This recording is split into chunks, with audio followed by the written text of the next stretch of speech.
நிக்கவரட்டிய அப்படின்னு ஒரு forest region இருக்கு ஸ்ரீலங்கால. அங்க ஆரம்பிக்கிறது கதை இது. அங்க வந்து ஒரு டாக்டர் இருக்காரு, யங் எம்பிபிஎஸ் டாக்டர். அவர் வந்து that was his first posting. அங்க இருக்கும்போது வந்து அங்க வந்து 2 விதமான கேசஸ் தான் அந்த ஹாஸ்பிட்டலுக்கு வருவாங்க. ஒன்று யானைக்கிட்ட அடி வாங்கினவங்க, அவங்க ட்ரீட்மெண்ட் வருவாங்க. இல்லை யானைக்கிட்ட அடி வாங்கி செத்தவங்கள போஸ்ட்மார்ட்டம் பண்ண கொடுத்துருவாங்க. இது 2 விதமான கேசஸ் போட்டுருக்காங்க. அப்படி இருக்கும்போது ஒரு நாள் வந்து ஃபாரஸ்ட் ரீஜனில் ஒரு டெட் பாடி கிடப்பதாகும். அதை வந்து போஸ்ட்மார்ட்டம் பண்ணுறதுக்காக அந்த டாக்டர் அங்கே வர சொல்கிறாங்க. இவர் அங்கே போகிறாரு. அங்கே போனோடனே அவருக்கு தெரிஞ்சது அது யானை அடிச்சு சாவந்தாரு. யாரோ வெட்டி கொண்டு போட்டு போயிட்டாங்க, அங்கே போட்டு போயிட்டாங்க. ஏன் அப்படின்னா வந்து யானை அடிச்சு செத்துதான் வந்து எப்படியும் எழுதிடுவாங்க. அந்த கேஸ் அவ்வளோ முடியும். அப்போ இந்த டாக்டர் பார்த்துட்டு உண்மையை சொல்லிடுறாரு, இல்லைங்க இது வந்து யானை அடிச்சவங்க சாகலை, வெட்டி தான் இருக்கு கழுத்துல. கூட அந்த போலீஸ்காரர் என்ன சொல்றாருன்னா, பாருங்க நான் பாடி காவல்றோம், நீங்க போட்ட கேஸ் சாட்சி சொல்லுவாங்க, எப்படி சம்பந்தம் பார்த்துக்கோங்க அப்படின்னு. இது ஏன்னா டாக்டர் வேலை அந்த ப்ரொஃபஷன் அங்கேயும் கிட்ட எழுதி இவ்வளோ கஷ்டப்பட்டு வேலைக்கு வந்தா இப்படிலாம் இருக்கு. அப்போ என்ன முடிவு பண்றாரு அப்படின்னா, இந்த வேலை இதோட வந்துட்டு ஹையர் ஸ்டடீஸ் படிக்க லண்டன் போயிடலாம்னு சொல்லி லண்டன் போயிடுறாரு.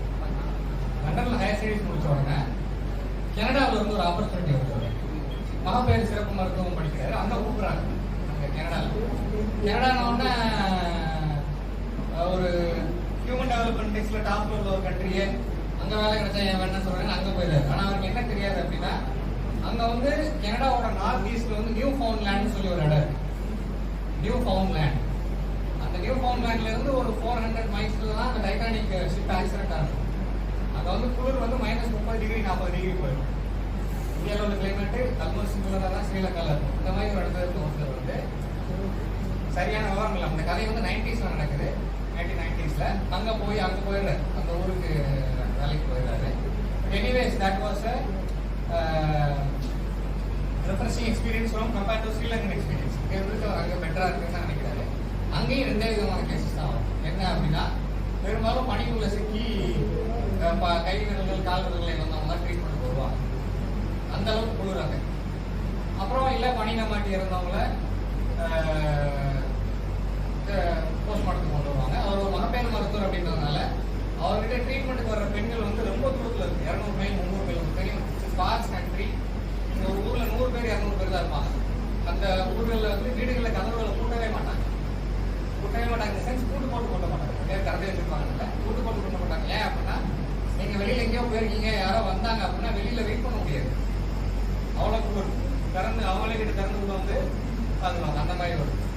அப்போ இவர் அங்கே வந்து அன்எக்ஸ்பெக்டடாக அவரோட காலேஜ் ஃப்ரெண்ட் அங்கே மீட் பண்ணுறாரு. அப்போ அவ்வளோ செல்ஃபோன் கம்யூனிகேஷன் இல்லைன்றதுனால அவர் எடுத்தாருன்னு அவருக்கு தெரியாது. மீட் பண்ணால் அவர் அந்த ஃப்ரெண்டை அவர் வீட்டுக்கு கூப்பிட்டு போறாரு. அந்த ஃப்ரெண்டோட அப்பா வந்து அந்த நிக்கவரட்டிய ஃபாரஸ்ட் ரீஜியன்ல ஒரு யானையை சுட்டு கொண்டவர். 12 வயசா இருக்கும்போது அவர். அப்போ இந்த கதையை வந்து ஃப்ரெண்ட் அடிக்கடி இவருக்கு சொல்லியிருக்காரு காலேஜ் படிக்கும் போதெல்லாம். அவங்க அப்பாவை நேரில் பார்க்கும்போது இவர் கேட்குறாரு, எப்படி யானையை பயப்படாமல் சுட்டு போனீங்க? அப்போ சொல்றாரு, ஒரு யானையை வந்து யானையோட பத்தகத்தில் வந்து ஒரு பாயிண்ட் இருக்கும் ஸ்டல்லில். அந்த நான் ஷூட் பண்ண புல்லட் வந்து கரெக்டாக அந்த பாயிண்ட் வழியாக அதோட பிரெயின்குள்ளே போயிட்டதுனால அந்த யானை ஒரு செகண்ட் அப்படி ஷாக்கில் இருந்தது, அப்படியே கீழே விட்டு சரிஞ்சு செத்துருச்சு அப்படி சொல்லி அதை சொல்றாரு. எனக்கு அது இப்பவும் கனவா வரும்னு சொல்றாரு. சொன்ன மாதிரி லைக் அந்த ஷூட்டிங் அண்ட் எலஃபண்ட்னு சொல்லி ஜார்ஜ் ஆர்வெல் ஒரு எஸ்ஸே இருக்காரு, படிச்சுருவாங்க. ரொம்ப நல்ல எஸ்ஸே. அப்போ அந்த யானையை கொண்டது எனக்கு கனவா வருதுன்னு சொல்லி சொல்றாரு. அப்போ அந்த பயம் அப்படின்றத பற்றி பேசிட்டே இருக்கும்போது அந்த ஃப்ரெண்டோட அப்பா என்ன சொல்றாரு அப்படின்னா, வாழ்க்கையில் எப்பயுமே வந்து நிதானத்தை எழுதக்கூடாது, பயப்படக்கூடாது, உன்னோட சம்மதம் இல்லாமல் உன்னோட உயிர் போகாதுன்னு சொல்றாரு. வாழ்க்கையில நிதானத்தை இழக்கக்கூடாது, பயப்படக்கூடாது, பதட்டப்படக்கூடாது, உன்னோட சம்மதம் இல்லாமல் உன்னோட உயிர் போகாதுன்னு சொல்லி சொல்றாரு. கேட்டு வந்தாரு. இவர்கிட்ட ஒரு பெண்மணி ரெகுலராக ட்ரீட்மெண்ட்டுக்கு வர்றாங்க. She has to travel like 400 miles இங்கே இந்த ஹாஸ்பிட்டல் வரணும். சரியா? அப்போ அவங்க ஏற்கனவே அவங்களுக்கு ஒரு தடவை மிஸ்கேரேஜ் ஆயிருக்கு. இவர் ரொம்ப ரொம்ப கேர்ஃபுல்லாக அவங்கள ட்ரீட் பண்ணிட்டு இருக்காரு.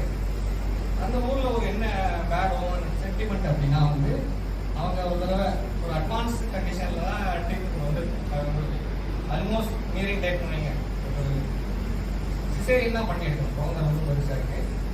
ஒரு 2 வீக்ஸில் சிசேரியன் பண்ணணும் அப்படின்ற சுச்சுவேஷனில் அவங்க கடைசியாக ஒரு விஷயத்துக்கு வந்துருக்கும் போது கையில் இருந்த க்ளவுஸில் வந்து கீழே போட்டுறாங்க. கையில் கீழே வந்துடும்.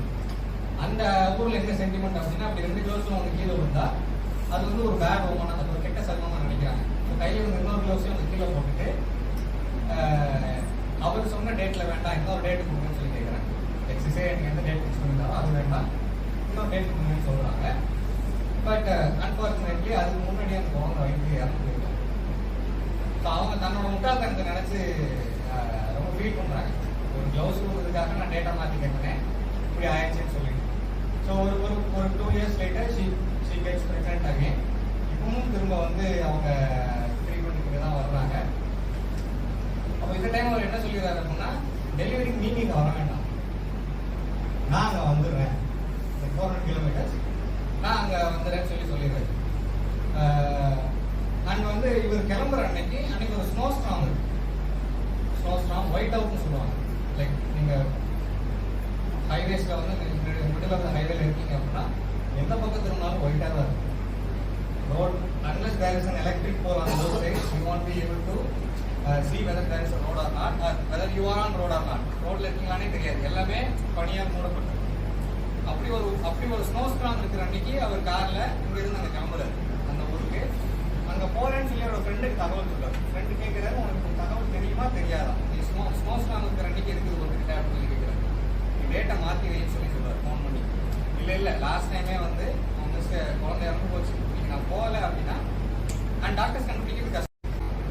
அந்த ஒரு குறிப்பிட்ட சர்க்கிளில் அத்தனை மகப்பேறு மருத்துவர்கள் இருக்க மாட்டாங்க. நான் போயே ஆகணும்னு சொல்றாரு. அவர்கிட்ட ஒரு ஃபோர்டு கார் இருக்கு, அந்த பனியில ஓட்டுறதுக்கு ஏற்ற மாதிரி கார் டயர்ஸ் எல்லாம் மாற்றி தான் அனுப்பிச்சிட்டாரு. முதல் 200 கிலோமீட்டர் இன்சூரன்ஸ் ஃப்ரீயா ஓடிட்டு போயிட்டாரு.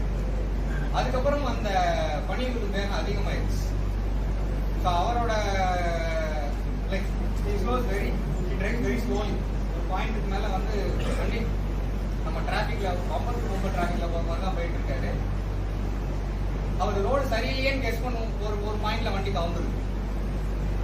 ஃபால்ஸ் தான் ரவைன் அந்த இந்த பக்கம் சரிச்சு கீழே பல தடவை உருண்டு போய் வண்டி தலைக்கீழே எப்படி கவுந்து கிடக்கு. அவர் வண்டியில கரகாட்டக்காரன் படத்தோட பாட்டு கேட்டுட்டே போயிட்டு இருந்தாரு. அவரோட கேர்ள் ஃப்ரெண்டை பத்தி நினைச்சிட்டே இருந்தாரு. அவரோட கேர்ள் ஃப்ரெண்ட் ஸ்ரீலங்கால தான் இருக்காங்க. அங்க வர வைக்கிறதுக்கான பிளான்ஸ் எல்லாம் என்ன அப்படின்னு அதை யோசிச்சுட்டே போயிட்டு இருக்கும்போது வண்டி கவுந்துருச்சு. அவர் தலைகீழ இருக்காரு. தலைகீழ இருக்கும்போது வண்டிக்குள்ளேயும் வண்டிக்குள்ளேயும் அந்த ஆக்சிடென்ட் ஆனப்போ ஒரே டெம்பரேச்சர் தான். அவர் அந்த ஹீட்டர் எல்லாம் போட்டு வச்சிருக்காரு. பட் அவருக்கு தெரியும் கொஞ்ச நேரத்துல அந்த ஹீட்டர் எல்லாம் ஆஃப் ஆயிரும், பனி அவர் வண்டியை விழுந்து மூடிடும். அவர் போட்டிருக்கிற நாலு இது போட்டிருக்காரு, பல லேயர் ஆஃப் க்ளோத்ஸ் போட்டிருக்காரு.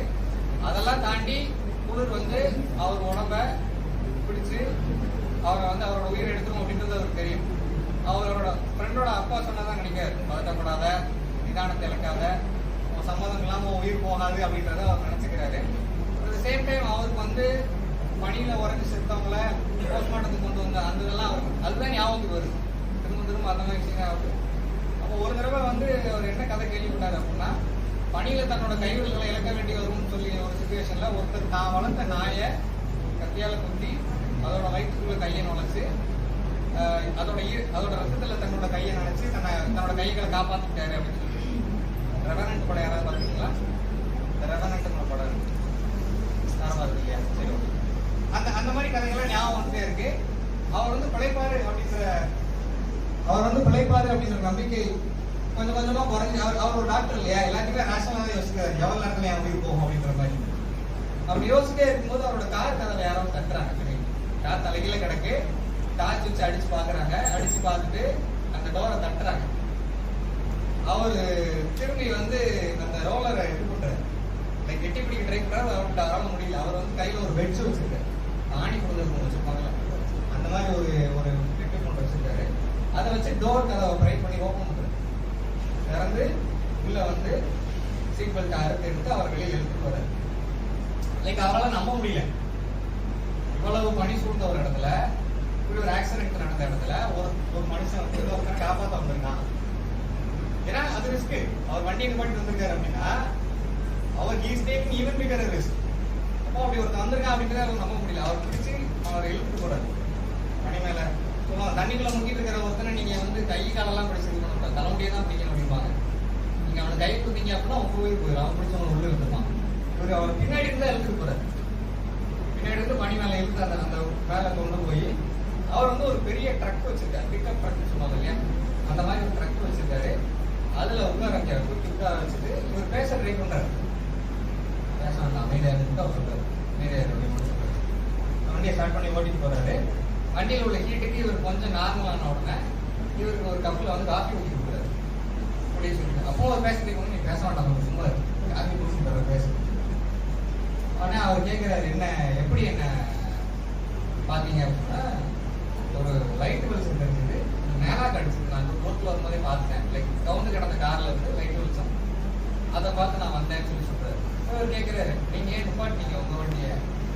ஐ not taking even bigger risk by helping me அப்படின்னு. இல்ல, இது இங்க உள்ள ஆதி பண்பு. கடல்ல ஒரு கப்பல் இன்னொரு கப்பலுக்கு உதவி பண்ற மாதிரி தான். நீ ஒருத்தர் விழுந்து கிடக்கும் போது நான் வந்து உன்னை தாண்டி போயிட்டேன் அப்படின்னா நான் ஒரு மனுஷன் இல்லை, எங்களோட ஆதி பண்புன்னு சொல்லி சொல்றாரு. உலகத்துல எல்லாரும் எப்படி புரிஞ்சுட்டு இருக்காங்கன்னா, கிறிஸ்டோபர் கொலம்பஸ் தான் முதல்ல அமெரிக்காவுக்கு வந்தாருன்னு சொல்றாங்க யூரோப்ல இருந்து. அப்படி இல்ல, எரிக்சன் அப்படின்றவர் 1050 இங்க வந்துட்டாரு. எங்க? நியூஃபவுண்ட்லாண்டு, கிரீன்லாண்ட்ல இருந்து. அப்பயே இங்க வந்துட்டாரு. நாங்க தான் இந்த மண்ணுக்கு முதல்ல வந்தவங்க. டிசைட்ஸ் பூர்வப்படி அந்த ரெட்டினியன்ஸ் பிறகு நாங்க தான் இங்க யூரோப்பியன்ஸ் முன்னாடியே வந்தது நாங்க தான் அடிச்சுட்டாரு. இந்த ஊர்ல உள்ள ஆதி பண்பு இதுதான். இந்த ஒருத்தருக்கு உதவி பண்ணாம வாழவே முடியாது அப்படின்னு சொல்லிட்டு அவர் வந்து ஹாஸ்பிட்டல் வந்து இறக்கி விட்டு போயிரு. ஸோ மறுநாள் இவர் ஆக்சிடென்ட் ஆனதே வரைக்கும் அவரோட ஃப்ரெண்டுக்கும் சொல்லலை, கேர்ள் ஃப்ரெண்டுக்கும் சொல்லலை, இங்கே வந்துட்டேன்னு மட்டும் சொல்லிட்டாரு. சொல்லிட்டு மறுநாள் காலையில வந்து சிசேரியன் பண்றாரு. 4.5 கிலோல வந்து ஒரு ஆம்பளை பிறந்துட்டு அவங்களுக்கு ரெகுலரா விசிட்டிங் வருவாங்க இல்லையா. மறுநாள் வந்து விசிட் வரும்போது அந்த அவங்க ரெகுலர் வார்டன் வந்துட்டாங்க. இவர் விசிட் வரும்போது அந்த பெண்மணி வந்து கையில குழந்தையோட நிக்கிறாங்க. அவர் பின்னாடி இருந்து பாக்குறாரு. ஹஸ்பண்ட் வந்து அவங்கள பார்த்து பண்ணிட்டு இருக்காங்க. அவங்க வந்து ஏதோ சொல்ல ட்ரை பண்றாங்க. ஹஸ்பண்ட் வந்து பேசாத, அமைதியாக சொல்லிட்டு இருக்காரு. அந்த கதையோட பேரு ஆதி பண்பு. எழுதினவர் பேரு ஆமுக்குலி.